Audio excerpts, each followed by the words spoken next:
November ಕ್ರಾಂತಿ ಅಲ್ಲ, December ಕ್ರಾಂತಿ ಆಗುತ್ತೆ. ಚನ್ನಗಿರಿ ಶಾಸಕ ಶಿವಗಂಗಾ ಬಸವರಾಜ್ ಹೇಳಿಕೆ ರಾಜಕೀಯ ವಲಯದಲ್ಲಿ ಚರ್ಚೆಗೆ ಕಾರಣ. ದಾವಣಗೆರೆಯಲ್ಲಿ ರಾಜ್ಯ ರಾಜಕೀಯದಲ್ಲಿ ಅಚ್ಚರಿ ಮೂಡಿಸುವ ರೀತಿಯ ಹೇಳಿಕೆ ನೀಡಿ ಚನ್ನಗಿರಿ ಶಾಸಕ ಶಿವಗಂಗಾ ಬಸವರಾಜ್ ಅವರು ರಾಜಕೀಯ ತಾಪಮಾನವನ್ನ ಏರಿಸಿದ್ದಾರೆ.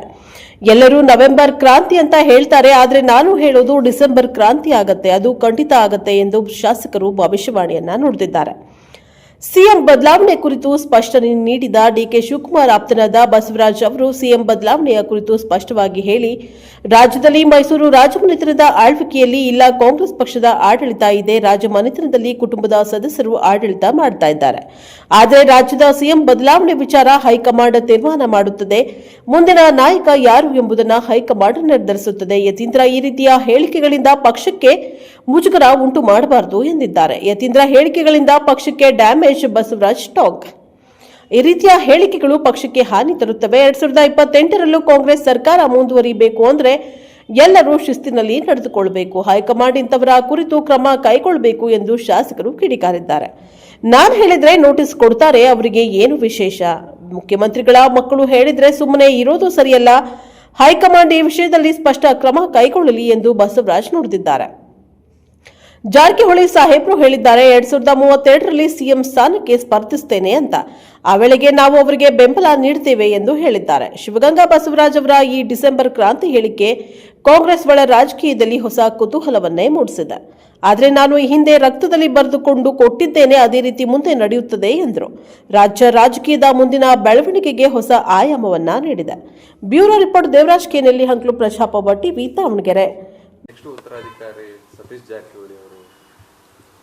ಇದು ಕಾಂಗ್ರೆಸ್ ಪಕ್ಷ, ನಮ್ಮದು ಹೈಕಮಾಂಡ್ ಪಕ್ಷ. ಇದು ಮೈಸೂರು ರಾಜರ ಮನೆ ಅಲ್ಲ. ಇದು ಮೈಸೂರು ರಾಜಮನೆತನದಲ್ಲಿ ಏನಾಗ್ತದೆ, ಅವರಾದ್ಮೇಲೆ ಯಾರು ಇರ್ತಾರೆ, ಮಕ್ಕಳು, ತಂದೆ, ಹಿಂಗೆ ಈ ರೂಟು ಇರ್ತದೆ, ವಂಶ ಪಾರಂಪರ್ಯ. ಇದು ಆ ಥರ ವ್ಯವಸ್ಥೆ ಅಲ್ಲ. ಹೈಕಮಾಂಡ್ ತೀರ್ಮಾನ ಮಾಡ್ತದೆ. ಹೈಕಮಾಂಡು ತೀರ್ಮಾನಕ್ಕೆ ನಾವೆಲ್ಲ ಬದ್ಧರಾಗಿರಬೇಕು. ಮುಂದಿನ ಉತ್ತರಾಧಿಕಾರಿ ಯಾರು, ಮುಂದಿನ ಮುಖ್ಯಮಂತ್ರಿ ಯಾರು ಅನ್ನೋ ವಿಷಯಕ್ಕೆ. ಅದನ್ನೆಲ್ಲ ಈಗೆಲ್ಲ ಯಾರ್ಯಾರು ಏನೇನು ಹೇಳಿಕೆ ಕೊಟ್ಟು ಪಕ್ಷಕ್ಕೆ ಮುಜುಗರ ಆಗೋಂಥದ್ದನ್ನು ಮಾಡಬಾರ್ದು. ಏನಾಗ್ತದೆ, ಅವರೊಬ್ಬರು ಸೀನಿಯರ್ ಲೀಡರ್ ಇದ್ದಾರೆ. ಯತೀಂದ್ರ ಸಿದ್ದರಾಮಯ್ಯ ಒಂದು ಸರಿ MLA ಇದ್ದಾರೆ, ಒಂದು ಸರಿ MLC ಇದ್ದಾರೆ. ಅಂಥವ್ರು ಈ ರೀತಿ ಬಾಲಿಶ ಹೇಳಿಕೆಗಳು ಕೊಟ್ಟರೆ ಏನಾಗ್ತದೆ, ನಾಳೆ ದಿನ ನಾವು ಅವ್ರು ಫಾಲೋ ಮಾಡೋಕ್ಕಾಗ್ತದೆ. ನಾವು ಒಂದು ರೀತಿ ಕೊಡ್ತೀವಿ, ನಾನೊಂದು ಕೊಟ್ಟೆ ಅಂತ ಇನ್ನೊಬ್ರು ಒಂದು ಕೊಡ್ತಾರೆ. ಈ ಥರ ಎಲ್ಲರೂ ಒಂದೊಂದು ಹೇಳಿಕೆ ಕೊಟ್ಟರೆ ಪಕ್ಷಕ್ಕೆ ಡ್ಯಾಮೇಜ್ ಆಗ್ತದೆ.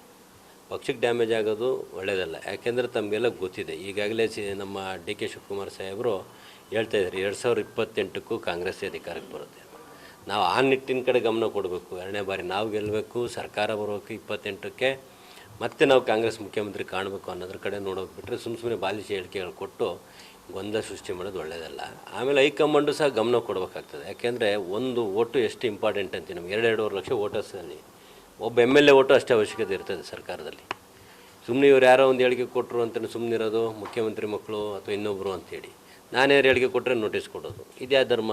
ನಾವು ಇಂಥವನ್ನೆಲ್ಲ ಒಪ್ಪೋದಿಲ್ಲ. ಹೈಕಮಾಂಡ್ ಈ ಕೂಡಲೇ ಇದಕ್ಕೆ ಏನು ಮಾತಾಡಬೇಕು, ಏನು ಕ್ರಮ ತಗೊಂಡ್ರೆ ಉತ್ತಮ.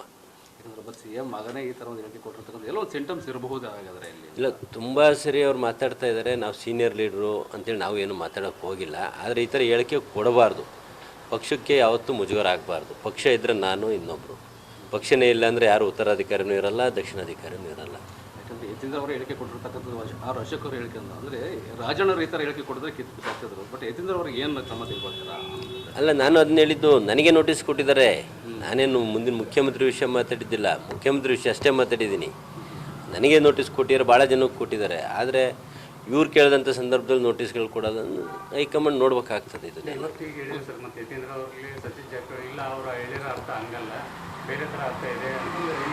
ಯಾರು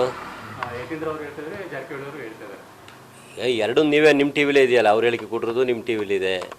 ಅದಾದಮೇಲೆ ಏನು ಹೇಳಿಕೆ ಕೊಟ್ಟರು ನಿಮ್ಮ ಟಿವಿಲಿ ಇದೆ. ಎರಡನ್ನೂ ನೋಡಲಿ ಸಂಬಂಧಪಟ್ಟ. ಈಗ DK ಶಿವಕುಮಾರ್ ಅವರು CM ಆಗೋದನ್ನು ತಪ್ಪಿಸೋಕೆ ಏನಾದರೂ ನೋಡ್ರಿ, ನಾನು ಹೇಳ್ಬಿಟ್ಟಿದ್ದೀನಿ ನಿಮಗೆ. ಆಗಲೆಲ್ಲ ನಾನು ಹೇಳೋದಿಲ್ಲ.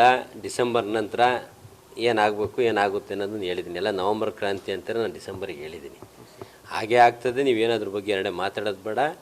ಅದನ್ನ ಈಗ ಮಾತಾಡಲ್ಲ. ಮುಂದಿನ ವಿಷಯನ ಜನವರಿ ಮೇಲೆ ಡಿಸೆಂಬರ್ ಮುಗಿದ್ಮೇಲೆ ಅಲ್ಲ, ಯತೀಂದ್ರ ಅವ್ರ ಬಾಯಲ್ಲಿ ಸಿದ್ದರಾಮಯ್ಯ ಅವರು ಈ ರೀತಿ ಹೇಳ್ತಿದ್ದಾರೆ ಅಂತ BJP ಅವರು ಹೇಳ್ತಿದ್ದಾರೆ. ರೀ, ಸಿದ್ದರಾಮಯ್ಯ ಅವರು ತೂಕದ ರಾಜಕಾರಣಿ. ಅವರು ಒಬ್ಬ ಉತ್ತಮವಾದ ಆಡಳಿತಗಾರರು, ಒಂದು ಉತ್ತಮವಾದ ಅಡ್ಮಿನಿಸ್ಟ್ರೇಷನ್ ಕೊಡೋಂಥ ವ್ಯಕ್ತಿತ್ವ. ಅವ್ರು ಹಿಂಗೆಲ್ಲ ಬಾಲಿಸಿ ಅವ್ರನ್ನು ನಿಮಗೆ ಮಾಹಿತಿ ಪ್ರಕಾರ ನಿಮಗೊಂದು ಮಾಹಿತಿ ಹೇಳ್ತೀನಿ. ಅವ್ರವ್ರ ಕುಟುಂಬದವ್ರನ್ನ ಯಾರನ್ನೂ ರಾಜಕೀಯಕ್ಕೆ ತಂದಿದ್ದಿಲ್ಲ. ಅಂಥ ಒಂದು ಅಧಿಕಾರ ಅಂಥ ಒಂದು ಇಂಥದಕ್ಕೆ ಹೋದ್ರೂ ಎಲ್ಲಿವರೆಗೂ ತಂದಿದ್ದಿಲ್ಲ. ಅವ್ರು ಇತ್ತೀಚೆಗೆ ರಾಜಕೀಯ ಕೊನೆ ದಿನಗಳಂತ ಅವ್ರೇನು ಇವ್ರು ಹೇಳಿದ್ದಾರೆ ಯತೀಂದ್ರ ಅವ್ರು. ಆ ಸಂದರ್ಭದಲ್ಲಿ ಅವ್ರನ್ನೆಲ್ಲ ರಾಜಕೀಯಕ್ಕೆ ಬಿಡ್ಕೊಂಡಿದ್ದಾರೆ ಯತೀಂದ್ರ ಸಾಹೇಬ್ರವ್ರನ್ನ. ಅವ್ರು ಆ ಥರ ವ್ಯಕ್ತಿತ್ವ ಅಲ್ಲ. ಸುಮ್ಮನೆ ಯಾರೋ ಒಂದು 4-5 ಜನ ಅವ್ರು ಬೇಳೆಕಾಳು ಬೇಯಿಸ್ಕೊಳ್ಳೋಕ್ಕೆ ಸುಮ್ಮನೆ ಯಾರ್ಯಾರದ್ದು ಹೆಸರು ಬಿಡೋದು, ಸುಮ್ಮನೆ ಏನೇನೋ ಹೇಳ್ಕೊಡೋದು. ಸಿದ್ದರಾಮಯ್ಯ ಸಾಹೇಬ್ರು ಎಲ್ಲರೂ ಕೊಟ್ಟಿದ್ದಾರೆ. ಅವ್ರು ಸ್ವಾಭಾವಿಕವಾಗಿ ಮಾಧ್ಯಮದವ್ರು ಕೇಳಿದಾಗ ಈಗ ನಾನು ಮುಖ್ಯಮಂತ್ರಿ ಇದ್ದೀನಿ ಅಂತಾರೆ. ನಾನು ಮುಖ್ಯಮಂತ್ರಿ ಇಳಿಯಲ್ಲ ಅಂತೆಲ್ಲರೂ ಹೇಳಿದ್ದಾರೆ. ಸುಮ್ಮನೆ ಇವ್ರು ಏನು ಗೊಂದಲಗಳು ಕೊಡಬಾರ್ದು. ಆಮೇಲೆ ತಾವೊಂದು ಹೇಳ್ತೀರಿ ಜಾರಕಿಹೊಳಿ ಸಾಹೇಬ್ರ ಬಗ್ಗೆ ಹೇಳ್ತೀರಿ. ಅವರು ಮೊನ್ನೆ ಏನು DCC ಬ್ಯಾಂಕ್ ಚುನಾವಣೆ ಆದಾಗ ಒಂದು ಉತ್ತರ ಅವರು ಹೇಳಿಕೆಗೆ ಪೊಲೀಸ್ ಸ್ಟಾಪ್ ಇಟ್ಟುಬಿಟ್ರು. ನಾನು 2033 ಕ್ಲೈಮ್ ಮಾಡೋದು ಅಂತ ಅವರು ಒತ್ತಿ ಹೇಳಿದ್ದಾರೆ. ನಾನು 2033 ಇನ್ನೂ 10 ಇಯರ್ಸ್ ಅವ್ರ ಕ್ಲೈಮು. ಹಂಗಿದ್ದಾಗ ಯಾಕೆ ಗೊಂದಲ? ಎಲ್ಲ ಸುಸೂತ್ರವಾಗಿ ನಡೀತಿರ್ಬೇಕಾರೆ ಗೊಂದಲ ಯಾಕೆ ತರಬೇಕು? ಸರಿ, ಮೊನ್ನೆ ಸಭೆಯಲ್ಲೇನೋ ಒಬ್ಬರು ಮಹಿಳಾ ಅಧಿಕಾರಿಗಳಿಗೆ ನಿಂದನೆ ಮಾಡಿದ್ರು. ನಿಂದನೆ ಮಾಡಿರೋದು ನೋಡಿ ಸಾಕಷ್ಟು ಚರ್ಚೆ ಆಗ್ತದೆ ಸರ್. ಈಗ ನಾನು ನಿಮ್ಮಲ್ಲೊಂದು